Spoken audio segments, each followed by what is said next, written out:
시청자 여러분 안녕하십니까. 겨울인생입니다. 승무패 66회차 1부 시간 곧바로 가보도록 하겠습니다. 첫 번째 경기는 우즈베키스탄과 이란의 매치업입니다. 자, 1번 경기는 1차적으로 최전방의 포워드 포지션에서 우열이 갈릴 것으로 전망을 해보겠습니다. 쇼무로도프와 우르노프의 우즈벡, 그리고 타레미와 아즈문의 이란, 누가 더 낫다고 가늠할 수 없는 양팀의 궁계 일학이자 우월인자들이라고 생각을 해봅니다. 상대팀에게 그 긴장감을 더해줄 수 있는 4명의 경기력을 상상을 해봤을 때 누가 더 낫다고 지금 타레미나 아즈문, 그리고 쇼무로도프나 우르노프 어느 쪽으로 기운다고 말씀드리기는 좀 그렇고요. 최근에 소속팀에서 경기력으로 현재의 이 4명의 컨디션을 유추해보는 게 가장 빠른 길인 것으로 생각을 해봤습니다. 우즈벡의 쇼무로도프는 AS 로마에서 출전 기회를 거의 받지 못하고 있고요. 엘프스보리 하고 있었던 그 유로파 원정에서 중앙 스트라이크 포지션에 선발로 나섰지만 슈팅 한 번 때렸죠. 슈팅 단 한 번 때리고 65분 만에 벤치로 교체되어서 들어갔습니다. 실전 경기력에 의문을 가질 수밖에 없는 부분이라는 생각을 해보고 있고요. 페레스폴리스의 우르노프 또한 그 아시아 챔피언스 리그에만 활용될 뿐 꾸준히 경기에 나서지 못하고 있는 상황이죠. 자, 오히려 그 러시아 프리미어 리그에서 연일 미친 퍼포먼스를 보여주고 있는 파이졸라예프를 선발로 내세우는 게 낫지 않을까. 어쩌면 우즈베키스탄이 파격적인 스쿼드를 들고 나올지도 모른다는 생각도 버리지 않고 마감 때까지 주시해 볼 생각입니다. 자, 이란은 어떠한지 가보겠습니다. 타레미 또한 인트밀란에서는 벤치에서 몸을 달구다가 교체로 출전하고 있는 상황이고요. 챔피언스 리그에 한정된 B라인업으로 뛰고 있습니다. 우즈벡의 쇼무로도프와 다른 점은 교체 멤버로라도 꾸준히 리그 경기에 나서는 편이다 보니까 경기 감각 면에서는 타레미의 움직임이 더 녹슬지 않은 느낌이고요. 우즈벡의 쇼무로도프와 이란의 타레미, 현 시점에서 두 선수 경기력의 간접적인 비교에서는 지난주 츠르베나와 그 챔피언스 리그에서 한 골과 2개의 도움을 기록하면서 맨 오브 더 매치로 선정되었던 타레미의 한판승으로 정리를 해보겠습니다. 포르투에서의 그 타레미의 지존의 느낌은 사라졌지만 경기 흐름을 맥을 짚어가면서 플레이하는 스타일은 여전하다고 보여집니다. 그리고 레버쿠젠에서 그 로마 임대 생활을 마치고 아라흘리 두바이 FC로 돈 벌러 갔던 그 아즈문. 자, 이 선수 또한 팀의 선두권 수승에 1등 공신 역할을 하고 있기 때문에 우즈벡과 이란 양팀 간의 더블 포워드 싸움에서는 이란의 현재가 우즈벡의 현재를 앞서갈 것으로 전망을 해보겠습니다. 중원과 백라인이야 워낙이나 좋은 팀들이니까 백중세로 본다 치면 중동 축구의 알고리즘에서 벗어나서 점점 유럽식 포메이션과 전술이 접목되고 있는 이란이 정말 힘든 타슈켄트 원정 핸디캡이라는 어려움 속에서도 선전할 것으로 조심스러운 복식 구간을 가져가 보겠습니다. 자, 다음 2번 경기는 우리가 시청할 경기죠. 자, 요르단 대한민국. 자, 한국이 무승부나 패배를 한다는 것은 이번만큼은 경기 외적인 상황에서 개연성을 가져볼 만한 부분이지 않나 생각을 해봅니다.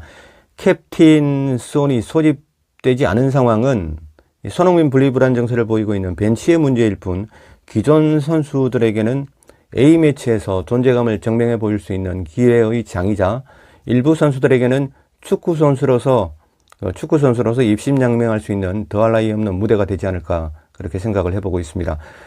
그냥 무념무상 자신들의 기량만 정상적으로 가동을 한다면 승리는 당연히 대한민국에게 할당된 몫이라고 생각을 합니다. 전력 외적인 부분의 리스크까지 감안한 복식 라인의 구성은 생각하고 싶지 않은 2번 경기입니다. 자, 다음은 3번 경기입니다. 이 경기가 과연 보너스 경기가 될 수 있을런지에 관해서 한번 천천히 살펴보도록 하겠습니다. 몰도바와 안도라의 매치업이고요. 몰도바는 피파 랭킹 149위죠. 그리고 안도라가 169위. 랭킹으로 붙이면은 22 정도밖에 차이가 나지 않는 싸움이지만 라인업 커리어의 갭은 몰도바 쪽으로 기울어지는 일전입니다. 몰도바 하면 자동으로 떠오르는 선수가 있죠. 헤이렌베인의 니콜라이스쿠. 현재 시각으로는 출전이 의심스러운 단계지만 가능하리라고 보는 업체들이 더 많은 상황이고요. 행여나 니콜라이스쿠의 중앙 스트라이크 포지션이 공백이 된다 하더라도 중원의 힘겨루기에서 크로아티아 HNL 슬라벤의 카이마코프도 있고요. 또 루마니아 슈페르리가 선두팀이죠. 우니베르시타티아의 라타 선수도 10년이 넘도록 몰도바 대표팀의 레전드길을 걸어가고 있습니다. 니콜라이스쿠의 부재가 확실해진다는 전제를 깔더라도 몰도바 포워드 라인에는 예전에 에레디비시 발베이크에서 모습을 보이던 다마스칸도 있고요. 또 그마저도 여의치 않으면 CFR 클루지의 백업으로 가 있는 포스톨라치 선수도 있습니다. A 라인업의 경험치에서 안도라가 몰도바에 접근하는 부분은 좀 다소 버거울 것으로 전망을 해보고 있습니다. 물론 안도라가 몰도바를 넘어선다는 게 뭐 전혀 불가능한 일은 아니겠죠. 하지만 무승부라도 거둘 수 있는 방법은 안도라가 잘해서라기보다 몰도바가 못해져야 한다는 부분이라고 생각을 합니다. 전체 A 라인업의 그 11을 살펴보면 그 라인업의 퀄리티에서 너무 좀 격차가 나는 듯한 그런 모습을 보이고 있습니다. 골 결정력에서 몰도바가 좀 뒤처진다, 뭐 이런 부분이지, 몰도바가 만약에 찬스 대비해서 한 20-30%의 결정력만 가져준다면 무난하게 승리를 가져갈 수 있지 않을까 예상을 해보겠습니다. 다음 4번 경기는 쉬운 것 같으면서도 굉장히 애매모호한 경기로 분류를 해볼 수가 있겠습니다. 라트비아가 북마케도니아를 홈으로 초대하는 일정이죠. 자, 라트비아는 피파 랭킹 137위에 머물러 있지만 이탈리아 21세 이하 국대를 지휘했던 파울로 니콜라토 감독을 영입한 이후부터는 완전히 다른 팀. 달리 말씀드리면 이기는 방법을 알아가는 팀. 좀 더 깊게 표현을 하자면 지지 않는 축구를 알아버린 팀으로 평가를 해보고 싶습니다. 라트비아 같은 경우는 그 대전 시티전의 구텍 선수, 그리고 유로파 갈라타사라이전에서 2대1로 추격하는 골을 메이드하면서 결과까지 무승부를 이끌어냈던 RFS의 이카오닉스 선수, 그리고 그리스 아테네 칼리티아의 울드리키스를 공격 3인방으로 이 세 선수를 공격 3인방으로 놓고 볼 수 있고요. 공미 포지션의 바르셀라반스 또한 요주의 인물로 꼽을 수가 있습니다. 니콜라토 감독의 3-4-1-2 포메이션은 이 선수들의 장점을 가장 각인시킬 수 있는 전술로는 딱이다라는 게 겨울 인생의 개인적인 생각입니다. 구텍과 이카오닉스를 투톱으로 받고 또 바르셀라반스를 세컨 스트라이크로 내세웠던 페로제다와의 그 네이션스 C그룹 2라운드를 보면요. 비록 피파 랭킹으로는 72위에 앞선 커리어를 자랑하는 북마케도니아지만 라이프치히의 엘마스 선수죠. 엘리프 엘마스, 그리고 지로나의 미어브스키, 트라브존스포르의 바르디로 이어지는 북마케도니아의 공격 3인방과 견주어도 어떤 부분이 뒤지는지 가늠하기가 힘들어 보입니다. 홈에서는 축구종과 잉글랜드와도 무승부를 캐면서 원정길을 나서면 페로제도와도 무승부에 그치는 북마케도니아의 이 이중적인 경기력을 담보로 소중한 나의 근로소득을 투자하기에는 속 내키지 않는 구간입니다. 발렌시아의 세컨키퍼 드미트리옙스키만 북마케도니아에 없다면 승패로 갈라쳐보고 싶은 마음이 굴뚝 같지만 라요의 야신으로 있던 드미트리옙스키의 그 화려한 선방의 잔상을 지울 수가 없습니다. 자, 무패 구간으로 조심스럽게 도전해 볼 생각이고요. 독식 구간 형성을 선호하시는 유저님들께서는 승패로 찢어버리는 공격적인 마킹 라인도 나쁘지 않은 선택 같아 보입니다. 사실 라트비아가 그 니콜라토 감독이 부임하기 전의 경기들, 그리고 니콜라토 감독이 영입된 이후의 경기들을 보면 같은 나라의 국가대표가 아닌 것 같은 그 정도의 많은 경기력의 차이를 보이고 있습니다. 물론 선수들은 비슷합니다. 그러니까 이 선수들의 경기력을 어떻게 끌어올렸나 하는 부분이 아무래도 니콜라토 감독의 어떤 영향력이 라트비아에게 많이 어떤 지대적인 공헌을 하지 않았나 이렇게 생각을 해보고 있습니다. 대전 시티전의 구텍 선수하고 RFS의 이카오닉스 선수, 그리고 칼리티아의 올드리키스 선수, 이 세 선수가 그 굉장히 그러니까 북마케도니아의 3인방에 비하면은 어떤 커리어 면에서는 떨어져 보일 수도 있지만 그래도 경기력, 특히 맞짱을 뜨는 어떤 그런 상황에서 11 속에 포함되어 있는 조직력 속의 하나하나의 개인 구성원이라고 가정을 했을 때는 라트비아가 전혀 밀리지 않는 그런 커리어를 자랑하고 있다고 생각을 해보고 있습니다. 물론 북마케도니아의 라이프치히 엘마스 선수나 지로나의 미어브스키, 트라브존스포르의 바르디 같은 선수는 어떤 그 몸값으로 치면은 더 나을 수도 있겠죠. 하지만 바르디 같은 경우는 뭐 라리가에서 일단 한물 갔던 선수고, 지로나의 미어버스키도 지금 신장 말고는 딱히 뭐 내세울 만한 게 없는 선수고요. 엘마스 선수 하나 믿고 북마케도니아를 가기에는 뭔가 찝찝하다. 자, 이런 말씀을 드리고 싶습니다. 니콜라도 감독의 이 3-4-1-2 포메이션이 어떤 또 한 번 기지개를 편다면 무승부나 뭐 라트비아의 기적 같은 승리 구간도 전혀 불가능한 구간은 아니지 않을까, 그렇게 예상을 해보고 있습니다.